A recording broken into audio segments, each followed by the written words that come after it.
So that's the project. That's the Lennar project over there. Now right across the street, look at this. They are getting ready to put up literally hundreds of more homes. Look at that. Look at that. So right across the street from the Lennar project, here's another one, the Montage. I filmed this one in the past, but look at the prices. I want you to look at this for yourself. From the 900s.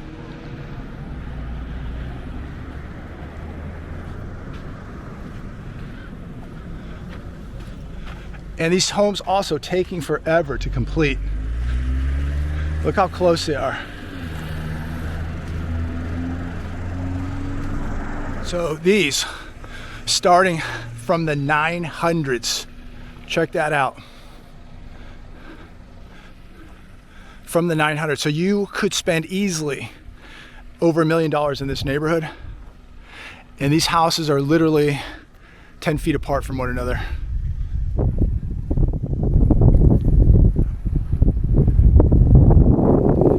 And they're taking forever to complete. The lots are so small that I don't even think you could put a pool in your backyard. So you're gonna spend $1 million here, be 10 feet from your neighbor, and not even have enough room to put in a pool.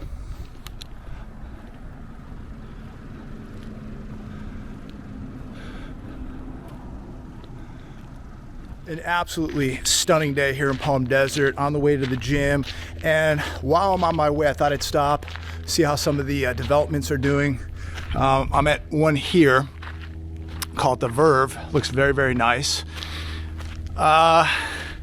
These have been under construction for quite a while. They're starting out between $600,000 and $800,000. That's the starting point. Now, after you put the upgrades in some of these homes, you're probably looking at $750,000 to $1 million. Very close together. Part of a windy area here in Palm Desert too. You're close to I-10, so you're going to get hit with wind. But they're nice looking homes. But you tell me. You're gonna pay, $600,000 to $1 million to live this close to a neighbor, but that's what's happening here right now. And they've got more that are gonna be built.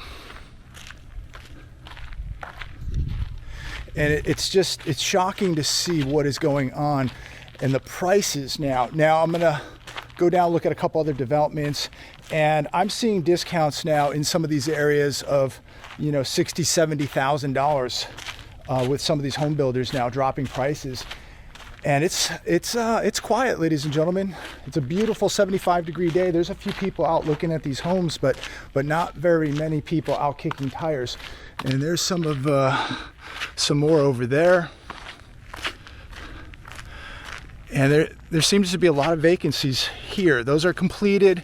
I don't know how many people are actually living here, but it looks pretty quiet. These homes have been up for a while. And we've got more lots here. There you go. And there's the Camry today running like a champ.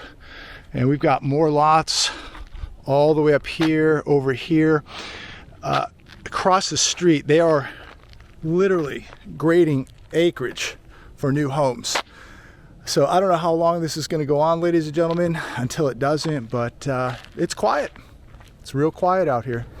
So I'm just continuing to walk through the development here. This is a Lennar project, and there's different sections here.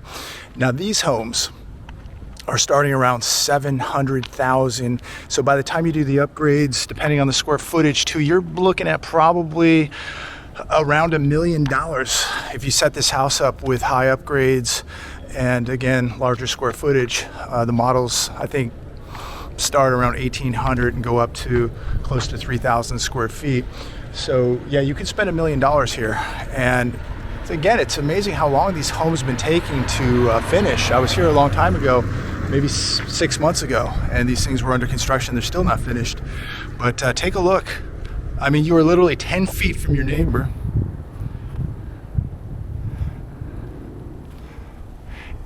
And some of these homes are finished and they're empty.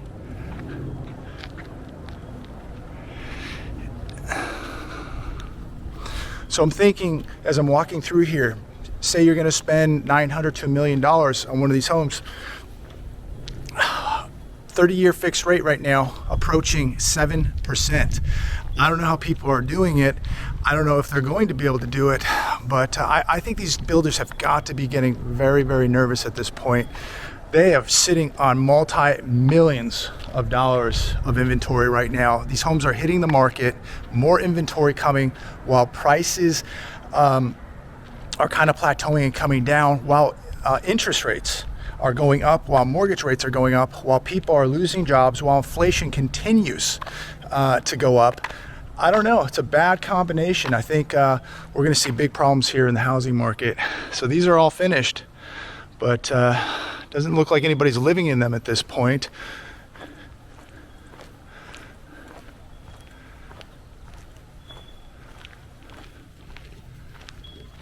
So comment down below. What do you think? How's this going to turn out? Is the housing market going to recover? Is everything going to be okay? I don't think so. It's very, very quiet. 75 degrees today, ladies and gentlemen. And I just drove by the models. There's a few people out here looking at homes, kicking tires, but not a whole lot. You would think that if things were really doing well, you'd have a lot of buyers out here checking out these homes today. It is an absolutely beautiful, beautiful day. And I'm the only one walking down here looking for lease. Somebody bought it to lease it out. Good luck. Take a look. Pads right now, these lots are ready to go. Everything is set. More homes coming. As far as the eye can see, ladies and gentlemen, look at this. Look at these pads. They're ready to go all the way down.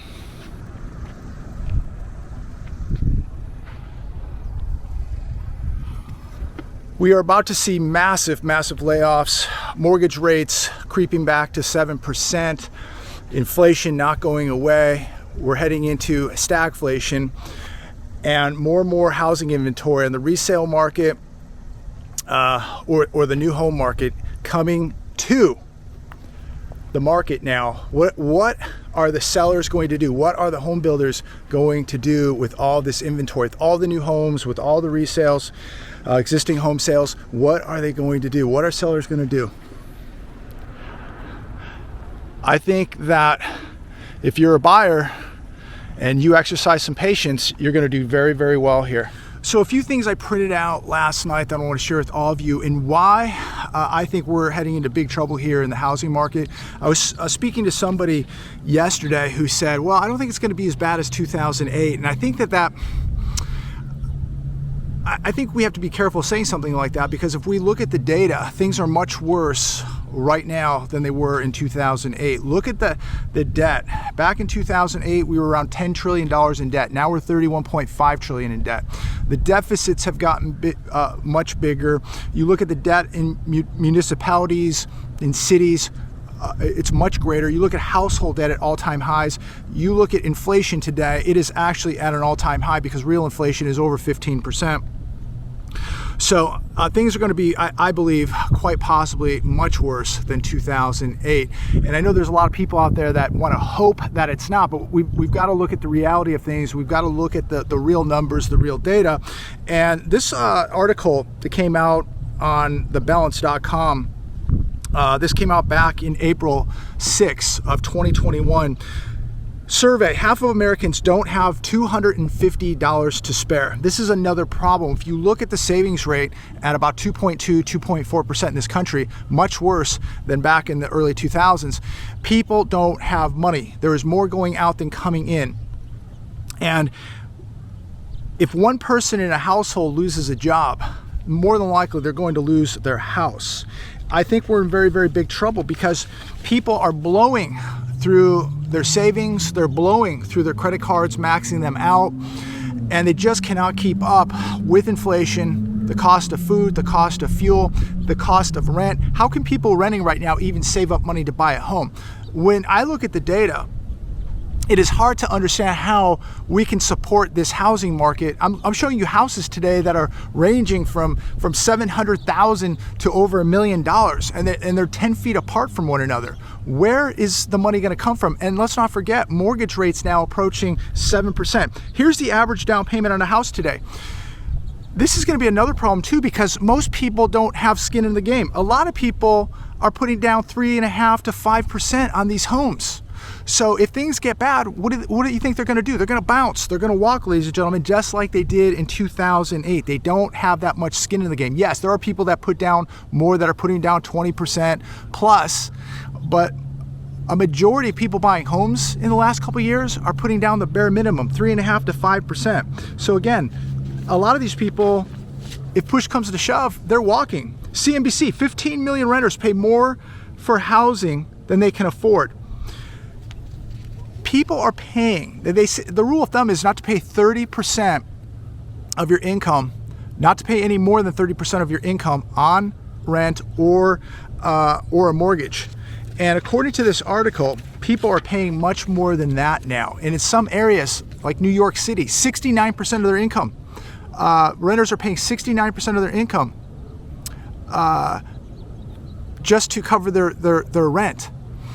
And it is not uncommon now to see areas of California where people are paying 40, 50% of their income towards a mortgage or towards rent. And this is, to me, completely unsustainable.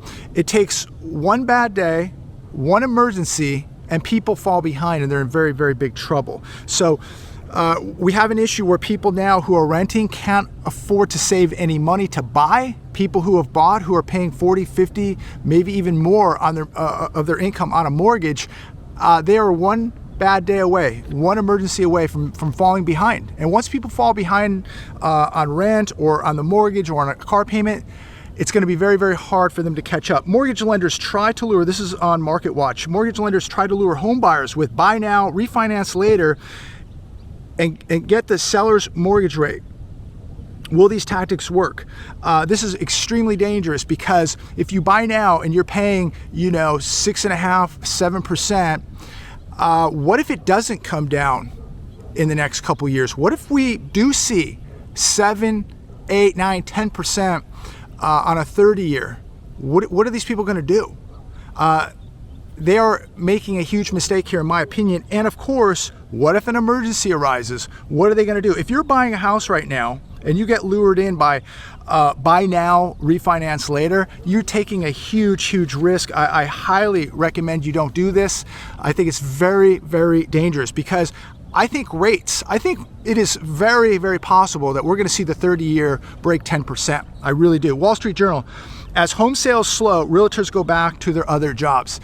We're going to see more realtors quitting and getting out. When you look at what realtors have to pay, they're paying E&O insurance, they're paying MLS dues, they're paying their licensing, they're paying their brokerage cuts. They sell a house, they're paying their brokerage a cut of that. So there's thousands of dollars between insurance and dues and leasing the office space and paying their cuts. And many of them just can't afford to do this. And let's not forget, Uncle Sam gets his before anybody. So a lot of them now have figured out that this is going to be a dead end. There is just too many real estate agents out there. And when you're working in a field where it's commission based and you're shelling out money to maybe advertise, to pay for that office space, to pay for assistants, to pay just for the lockbox, too many people just are throwing in the towel now. And these properties are sitting longer and longer on the market, more inventory coming, days on market going to extend much longer, prices are coming down. It's going to get very, very competitive here, and very few people have the money in order to get through this. The realtors who were smart, that put money away, that are prepared to get through this, very few. The majority don't have any money put away. A majority of realtors are not making money. Maybe the top 10% have been making money. The other 90%, they're going back to their old jobs, waiters, waitresses, nail salons, and what have you. They're going back to the service sector. And the other 10%, they're going to be, if they haven't saved money, if they haven't put money away to get through this tsunami, they're going to be in trouble. It's the ones that are really prepared, that have put money away for a rainy day to get through some very, very challenging times. They'll succeed. They'll get through this, but the ones that haven't are not going to get through this at all. And the 90% that have been not making any money, they're done. They're going to be out of this business, and they're going to struggle to make a living at this point, because they're going to have to go back to the service sector. Wolfstreet.com, why the Fed can let the housing bus rip. This was an interesting article. If you get a chance, check it out. Mortgage balances have now reached $11.9 trillion over the 3-year period that covers the Fed's health crisis, money printing binge, and interest rate suppression. Mortgage balances exploded by 25%. Median home prices ballooned by 34%. So when I see people out, and people ask me all the time, I had this conversation yesterday, how are people going out to eat? I see cars all over the freeway driving. Well, these people pulled out HELOCs, they refied their homes, and they're sitting on some money. And this is what I think they're existing on, many of them: credit cards, HELOCs, and refis. But as the article said, it's not going to be the banks on the hook for all of this, for these HELOCs and the refis and these massive mortgages. It's going to be you, the taxpayer, who is going to be on the hook. And it seems like most people don't care. Most taxpayers don't care. They don't know. But at the end of the day, I think a lot of people are going to care when it all happens. And they're going to be like, well, why? What happened? I thought the banks were responsible for all this. No, they put it all on you, the taxpayer. The taxpayer, when these things go bust, it's going to be the taxpayer on the hook, not the bank. Market Watch, we're all bracing for impact. Most Americans think a recession is already here. Somebody said that they felt sorry for me a couple days ago because I'm reporting such negative news, and that I live my life in fear and doom. And ladies and gentlemen, let me reassure all of you, I sleep very, very good at night, and the reason for that is I have zero debt. I've paid off all debt. I just stack metals and cash, and exercise patience. So nobody out there has to feel sorry for me. I can promise you that the cats, the dogs, the family is eating well, and we're sleeping well at night, because we have an exit strategy to get out of California. We have cash to get out of California. We have cash to buy into the crash, not the dip. And we have cash to buy another house. So I sleep very, very, very well at night, and I hope that you do the same thing. I hope that you're stacking metals. I hope that you're stacking cash. I hope that you're exercising patience, because I believe you're going to sleep a lot better at night too, not being a debt slave. And the less debt that you have, the better that you're going to sleep at night, and the better protected you will be, and the more prepared you will be to take advantage of the crash and the opportunities that are going to come with it. So don't feel sorry for me. It's a beautiful 75-degree day today. I'm heading to the gym, had a nice breakfast, and I'm getting prepared. I'm getting prepared for sales. And for the people out there that went out and bought the cars and partied and ignored reality, I can't feel sorry for you. This is the real world now, and the people that survived this are going to be the people who made the sacrifices and planned ahead, and the people that had to give up some things in order to take advantage of opportunity. Market Watch, I will work until I die. I'm 74 and have little money saved and battle medical issues. I want to retire so I can have a few years to enjoy my life.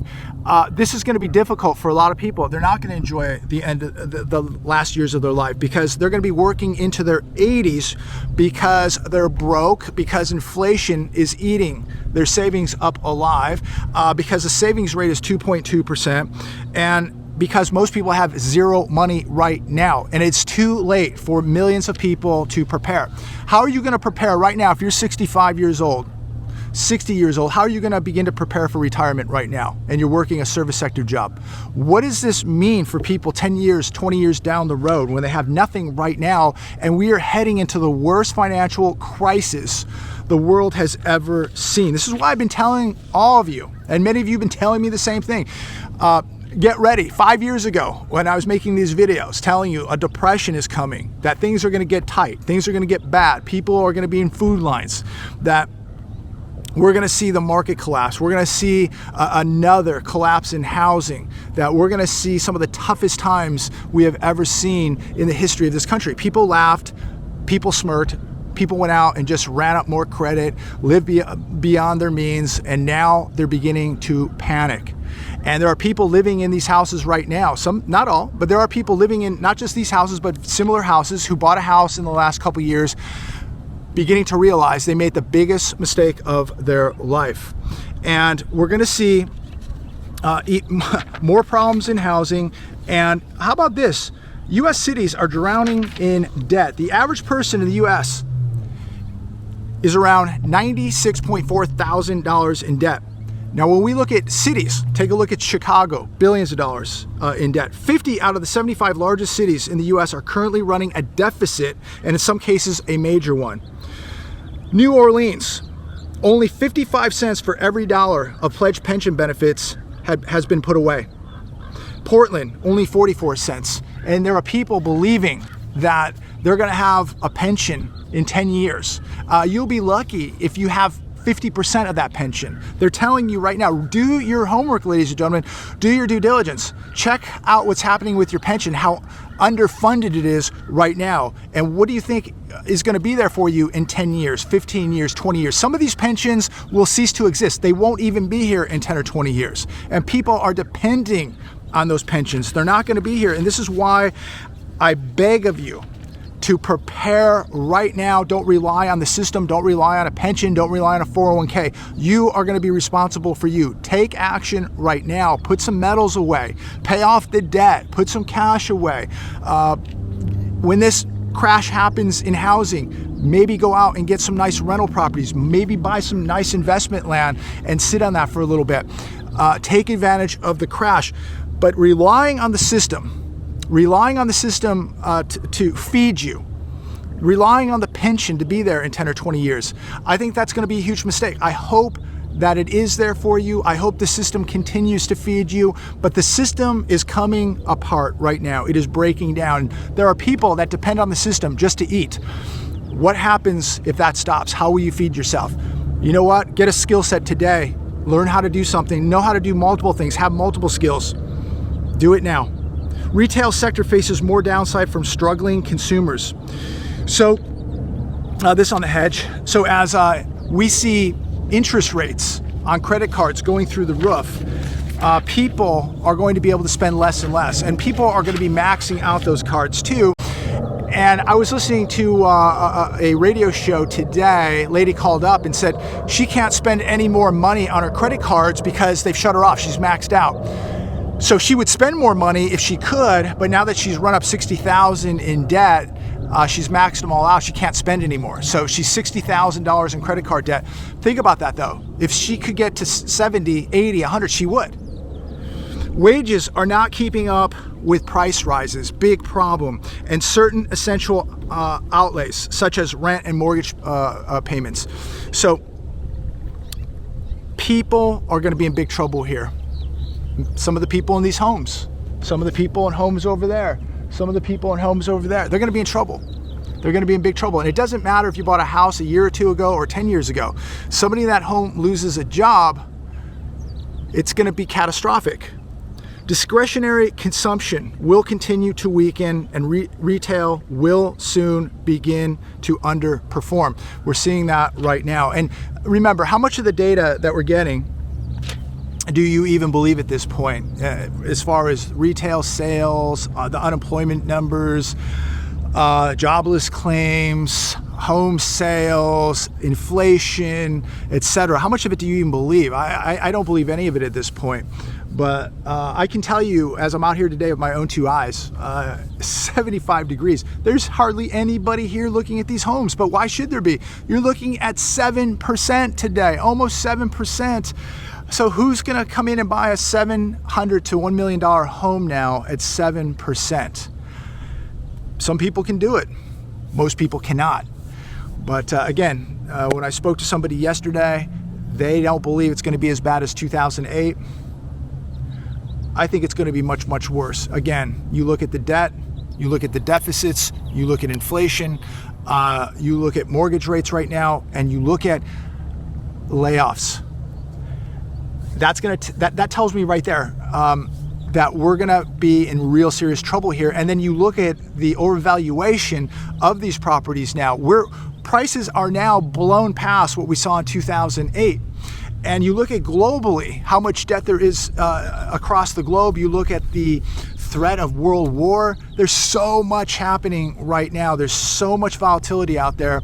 And we have a completely gigantic super bubble in the stock market also. And when that goes, it's going to take housing down. Housing could go first and take the stock market down. I don't know which will happen first. But I'm going to tell you right now, ladies and gentlemen, as I'm out here today, boots on the ground, just out here walking, it is a ghost town, a ghost town. And look at all these lots. Look at the pads up here. There's no slowing down. How does this end? You tell me, comment down below. How does this all end? I think it ends very, very bad. In fact, I think some of these home builders will cease to exist also. But how much of this will be put on the taxpayer and how much of it will be put on the banks? A majority of this, they've already set you up, the taxpayer. You're going to be on the hook for all this debt. You'll be on the hook for this meltdown, guarantee it.